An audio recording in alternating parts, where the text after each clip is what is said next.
안녕하세요.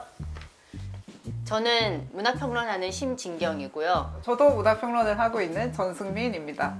왜 옥상 정원이죠? 결국은 나온 이 질문.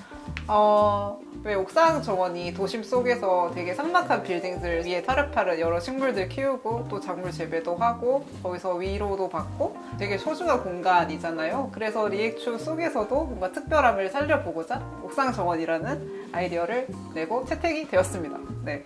그거 하나밖에 없었어요. 근데 무슨 얘기해야 돼?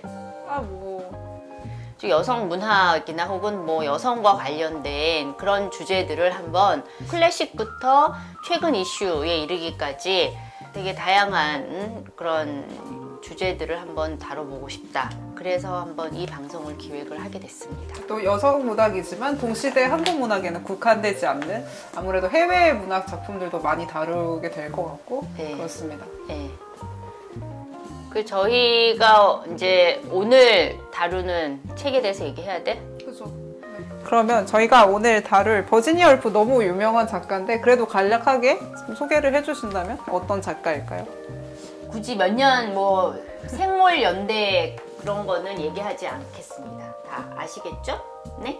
그리고 이제 버지니아 울프는 뭐 너무나 잘 알다시피 그런 세계적인 작가고 이 쇼왈터, 엘레인 쇼왈터라는 그 미국의 그런 영문학자가 버지니아 울프를 일종의 여성 문학의 산맥이다.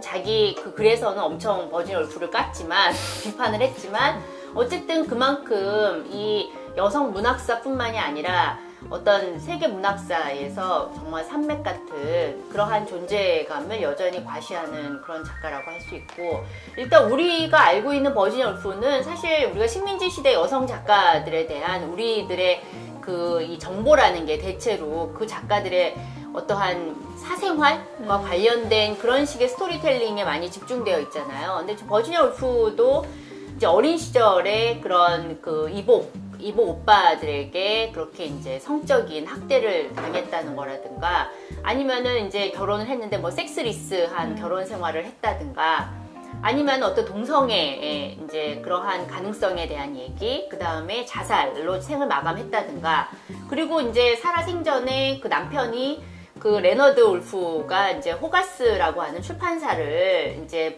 순전히 버지니아 울프의 책을 출판하기 위한 출판사인데 그 호가스 출판사가 어쨌든 유명한 출판사잖아요. 네, 그렇기 때문에 그 호가스 출판사라든가 뭐 그런 여러 가지 이러한 전기적 사실들로 좀 더 잘 알려진 작가인 것 같아요. 그런데 뭐 실제로 버지니아 울프는 이제 뭐 등대로라든가 뭐 델러웨이 부인이라든가 뭐 아무튼 그런 작품으로도 유명하고 그 다음에 상기니와 같은 이제 반전을 이제 주장하는 에세이도 있고 또 우리에게 가장 잘 알려진 자기만의 방이라고 하는 이런 책도 쓰고 이제 요 몇 년 전부터 버지니아 울프가 이렇게 쓴 일기들을 모아가지고 내는 그런 책들도 좀 많이 나오는 것 같아요. 그래서 좀 읽으면 읽을수록 굉장히 좀 다채롭다. 이 작가의 어떠한 문학적 스펙트럼이, 그 다음에 이 아이디어의 그런 폭이 우리의 상상을 초월한다. 뭐 이런 생각 많이 들고요. 그래서 버지니아 울프를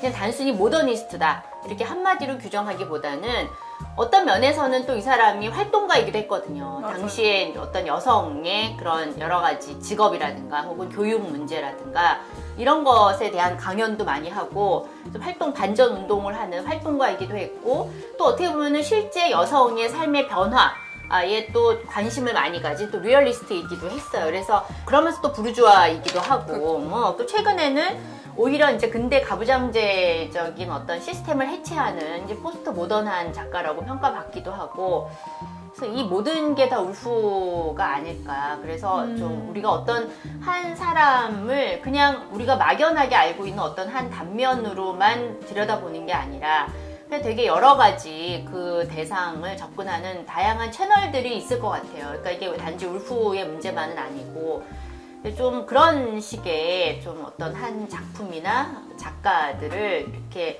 탐구에 들어갈 수 있는 좀 다양한 채널들을 통해서 훨씬 더 다채로운 얘기들을 나눠봤으면 좋겠습니다. 말씀하신 거에 너무 공감이 가는 게 울프는 울프다. 그러니까 한국에서의 독자들은 박인환의 목마와 숙녀에 나오는 울프의 이미지 강하잖아요. 약간 병약하기도 하고 모더니스트적이 그리고 막 아프고 소설 쓸 것 같고 뭐 약간 미쳐 있기도 한 자기만의 방을 읽어보면은 너무나 생생한 삶에 대해서 역동적인 면에 대해서 주목을 하는 이 작가를 만날 수 있는데 그거에 대해서 독자들이 정말 더 공감을 할까? 그러니까 캐치프레이즈처럼 이용이 되잖아요. 500파운드와 자기만의 방, 그리고 여성의 독립, 글쓰기, 경제적 자립.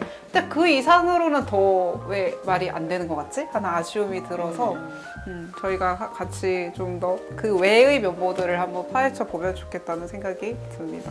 오늘 저희가 그러면 다룰 이 책의 장르를 뭐라고 말을 할 수 있을까? 읽어보신 분들은 아시겠지만 이 되게 픽션이면서 동시에 강연록의 형태를 취하고 있기 때문에 이게 픽션이 아닌가 싶은 혹은 그냥 에세이인가 이런 생각이 드실 것 같은데 장르에 대해서 얘기를 해볼까요? 잠깐 책에 대해서 하셔도 되잖아요.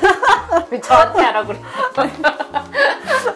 아니 뭐 이거는 일단 나라는 존재가 굉장히 메리 카마이클, 뭐 메리 바튼, 뭐 무슨 메리 뭐 메리들이 많이 나오죠. 메리들이 다양하게 나오고 근데 이제 이 메리에 대한 건 우리가 좀 이따 좀 자세히 얘기하겠지만 그러니까 이게 허구적인 자아를 끊임없이 이렇게 설정을 하고 있거든요. 이 글 안에서 그 옥스브리지라고 하는 어떤 가상의 대학의 남성적 공간이었죠 그 당시에는. 근데 이 여성이 잔디밭을 가로질러서 도서관 앞에 이제 도서관 들어가려고 했더니 그 수위 아저씨가 여기 여자가 들어가면 안 된다고. 그리고 이제 거기에 또 만찬 장면이 나오잖아요. 일부에 1장에. 근데 그 만찬에 남자들이 먹는 만찬과 여자들이 먹는 만찬이 너무 메뉴가 다르고 그 다음에 아무튼 이 여자들이 먹는 만찬은 너무 이제 험불한 거 아니에요. 뭐 자두라든가. 그러니까는 그런 거를 이제 보여주는 걸 많이 얘기를 하는데 어쨌든 그런 점은 상당히 이제 이 설정 자체가 허구적이지만 있을 법한 그런 내용이기도 하고 또 중간에 문학사에 대한 또 이 분석이 있거든요. 그래서 굉장히 비평적이기도 해요. 이 글 자체가.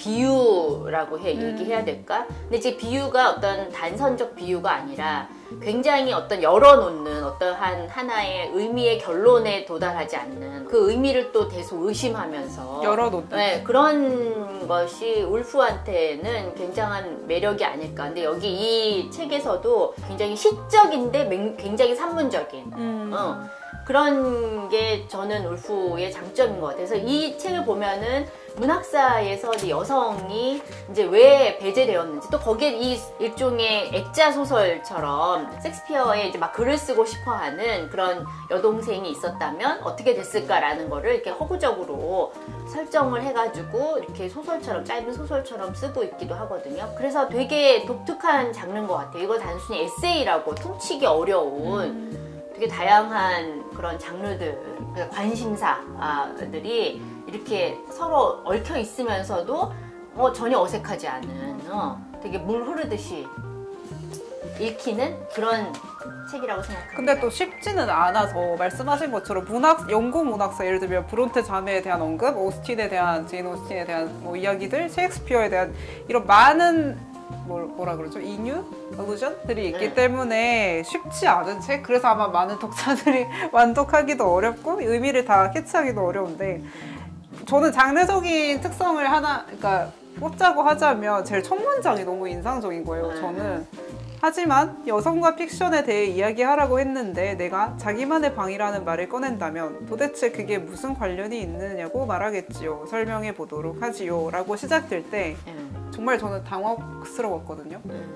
그러니까 왜 이 글의 첫 단어가 하지만으로 시작되고 뭔가 앞에 뭐가 있는데 이걸 내가 독자로서 상상을 하면서 읽어가야 되고 그러니까 시작부터 쉽지 않더라고요. 그래서 이런 장르적인 의심을 계속하면서 읽는 재미? 그러니까 어렵다기보다는 기존의 어떤 도식이나 기존의 소설, 에세이 뭐 이런 걸로는 설명할 수 없는 그냥 읽어야만 하는 그런 매력? 저한테도 그랬던 것 같아요. 그러니까 이게 사실 하지만으로 첫 문장 시작한 게 이게 버지니아 울프가 제가 기억하기로는 거의 처음인데 이후에 많은 그 한국의 작가들이 또 이 하지만으로 시작하는 글을 쓰기도 해요.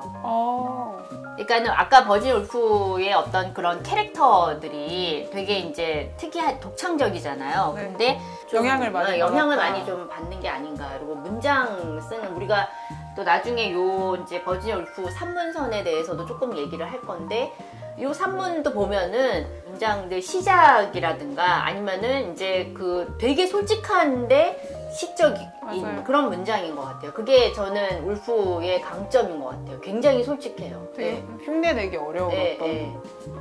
매력? 네. 잠깐 끊을게요.